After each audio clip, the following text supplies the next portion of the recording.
ايه يا جماعة، ازيكم؟ انا عارف انكم مستنيين الفيديو ده بفارغ الصبر، وعندي ليكم النهاردة ملخص لواحد من اشد الافلام الجديدة اللي نزلت.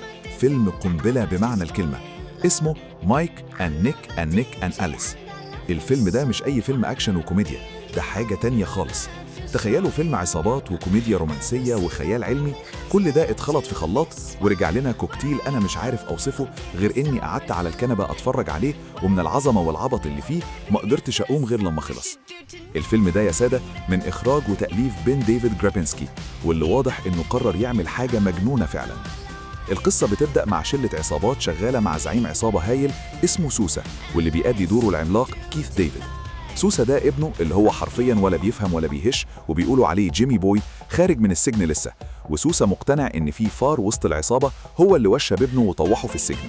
وهنا يظهر بطلنا الاول نيك، اللي بيلعب دوره فينس فوند، وهو الرجل المخلص واللي سوسة بيثق فيه. نيك عنده صديق مقرب وشريك في الجريمة اسمه مايك، وده اللي بيأدي دوره جيمس مارسدن. مايك ده راجل طيب بس عنده سر، هو واقع في حب مرات نيك أليس، واللي بتلعب دورها إيزا جونزاليس.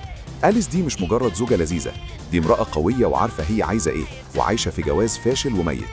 المشكلة الكبيرة بتبدأ لما نيك يكتشف خيانة صاحبه مايك مع مراته أليس، فبدل ما يواجهه زي الرجالة، إيه اللي يخطر في باله؟ ياخد قرار شيطاني، يقرر إنه يطرد مايك ويبلغ عنه إنه هو الفار بتاع سوسة، عشان سوسة يقتلهوله وينتقم منه ويريح دماغه من القصة كلها.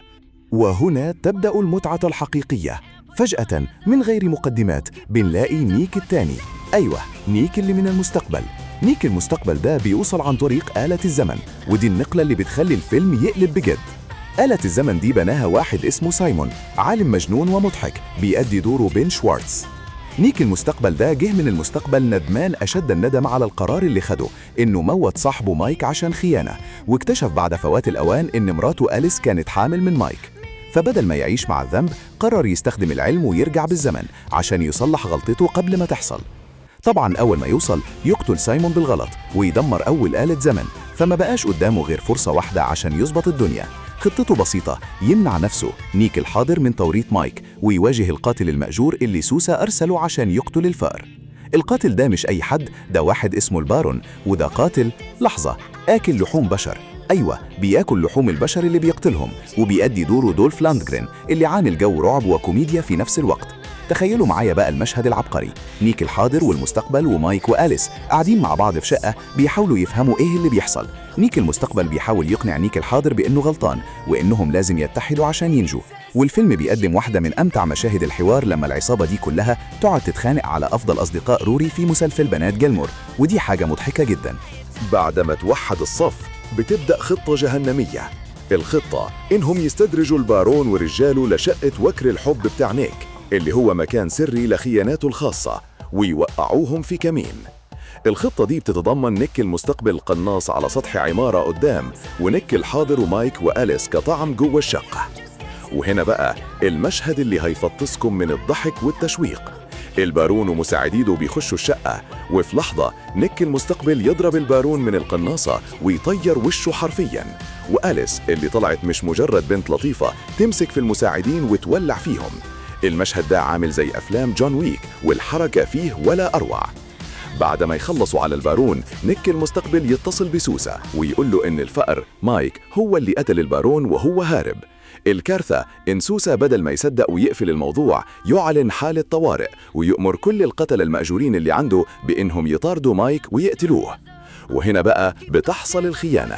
نيك الحاضر اللي لسه شايل من الخيانة وعايز ينتقم لنفسه يقرر يخون خطتهم، بيحاول يبيعهم لسوسة، لكن نيك المستقبل كان أذكى منه وكان عارف إنه هيعمل كده، فكان محضر له خطة بديلة. خطتهم الوحيدة بقى لوقف المذبحة اللي جاية، يروحوا للحفلة الكبيرة بتاعة خروج جيمي بوي من السجن ويقتلوا سوسة وكل القتلة المأجورين مع بعض. وبندخل على أجمد وأضخم مشهد في الفيلم. الأربعة نيك الحاضر والمستقبل ومايك وأليس رايحين يقتحموا حفلة سوسة وجيمي بوي، حفلة ما بعد الحفلة. المواجهة اللي بتحصل هناك مذهلة، إطلاق نار بجنون، دم وعنف وأكشن احترافي، مع شوية مواقف كوميدية عبقرية زي جيمي بوي اللي ما بيعرفش يفهم حاجة وهو بيتخانق. في عز المعركة الكل بيحارب، ونيك الحاضر بيبدأ يفهم غلطه ويحس بالندم، وهنا اللحظة الفارقة. سوسة بيمسك أليس ويحط المسدس على راسها ويهدد مايك بإنه هيقتلها. جيمي بوي بيظهر فجأة وهو طالع من شباك زجاج، حرفياً داخل في المشهد على طريقة المصارعة الحرة، وفي الزحمة أليس بتتمكن من إنها تقتل سوسة. لكن المصيبة إن جيمي بوي وهو بيقع يضرب رصاصة بالغلط تروح في اتجاه مايك، وهنا القرار البطولي. نيك الحاضر يرمي نفسه قدام مايك وياخد الرصاصة في رقبته. القرار ده مش بس حماية لصاحبه، ده اعتراف بغلطه وإنه ضحى بنفسه عشان يكفر عن اللي عمله. بسرعة مايك ونيك المستقبل وأليس بيجروا بيه للمستشفى، لكن للأسف نيك الحاضر بينزف ويموت، ولأنه مات في الماضي فالمستقبل نيك بيختفي ويندثر هو كمان. الأمل كله ضاع. لحظة، لسه. وهنا المفاجأة اللي بتقلب المواجع. بعد موت نيك أليس واقفة مصدومة، وفجأة تفتكر إن العالم المجنون سايمون قبل ما يموت كان قالها على سر إنه صنع آلة زمن مش واحدة بل 2. إحنا شفنا الأولانية اتدمرت، بس في تانية متخفية في مخزن سري محدش يعرف مكانه غير أليس. انتوا متخيلين العظمة؟ بيروحوا بسرعة للمخزن ده ويلاقوا الآلة. مايك يتخذ قرار إنه هيرجع بالزمن هو كمان عشان ينقذ نيك، تماماً زي ما نيك رجع عشان ينقذه. الفيلم بينتهي وهو داخل الآلة والنور بيلمع والمشهد بيقطع. إحنا مش عارفين إذا كان رجع فعلاً ولا فشلت. النهاية مفتوحة بمنتهى العظمة وبتسيبنا في حالة من الترقب والفضول، وده اللي بيخلينا نقول إن الأجزاء الجاية ممكن تكون حماس جداً. متخيلين مايك لما يرجع هيلاقي مين؟ هيلاقي نفسه ونيك حاضر ومستقبل وأليس. يعني الفيلم الجاي ممكن يكون اسمه مايك أند نيك أند أليس. الموضوع بقى معقد وممتع أكتر. وبكده نكون خلصنا ملخصنا الناري لفيلم مايك أند نيك أند أليس، اللي هو بصراحة من أمتع وأظرف أفلام الأكشن والخيال العلمي اللي نزلت السنة دي. الفيلم مش مجرد قصة، ده تجربة مجنونة بتمزج بين الضحك من القلب والإثارة والأكشن ودرس عن الندم والتضحية. لو انت من محبي فينس فون وجيمس مارسدن، أو حتى عايز تتفرج على حاجة مختلفة ودمها خفيف، يبقى الفيلم ده ليك. والسؤال المهم اللي محتاج إجابتكم في الكومنتات، في رأيك هل مايك قدر يرجع بالزمن وينقذ نيك فعلا، ولا القصة هتتحول لكابوس زمني أكبر؟ اكتب رأيك تحت وعيش معانا في النقاش. لو عجبك الفيديو ما تنساش تدوس لايك وتكتب تعليق وتشترك في القناة وتفعل زر الجرس عشان يوصلك كل جديد عن أحدث وأجمد الأفلام. أنا عارف إنك مش هتندم. خليك متحمس، خليك دايما في الأحداث، وخلي بالك من نفسك. أشوفكم على خير في الفيديو الجاي. سلام.